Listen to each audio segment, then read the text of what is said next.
this week's Mark in the Park, we are back outside, and this time on the Riverfront at Heartland of America Park, hanging out by the skate ribbon. And joining us this week, we have Christina Engdahl with Mecca. Christina, thanks for joining us. Thanks for having me, Mark. First, let's touch on the uniqueness of this ice ribbon. There's lots of great ice skating options around Omaha, but we do agree that this one is particularly special. Of course, it's about the size of a football field, which makes it one of the biggest, but also with the technology that's installed within. There's glycol lines that are actually underneath the ice, so that if it happens to get just a little bit above freezing and the conditions are still right, that we're still able to keep the ice nice and smooth, and people can still come out here and enjoy a day of ice skating. How can people find out if there is a delay in the opening for that warm day? So we try to let them know in advance on our social media channels if there's a delay in opening, if we won't be able to open that day, and have more information there for people who need to learn about skate rentals or anything in between. And speaking of skate rentals, if you are one of those hardcore ice skaters who has their own skates, completely free to use the ribbon. Correct. But if you need to rent them, also here? We have skate rentals available for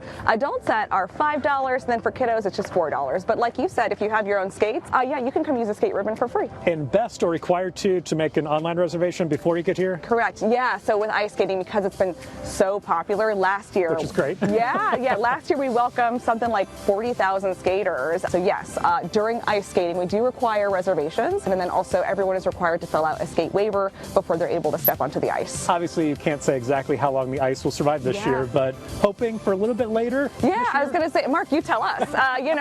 It'll be totally dependent on the weather. Well, Christina, thank you so much for giving us an update on the ice ribbon going on down here at the Riverfront this winter. I'm sure as we warm up, we'll be talking to you about plenty other events down here at the always busy Riverfront. There's always something going on. Even when it's cold out, as you can see, people don't seem to mind the weather. So, all right, Christina, we will see you, I'm sure, in a few weeks or so. Yeah, and we'll see you next week at Mark in the Park.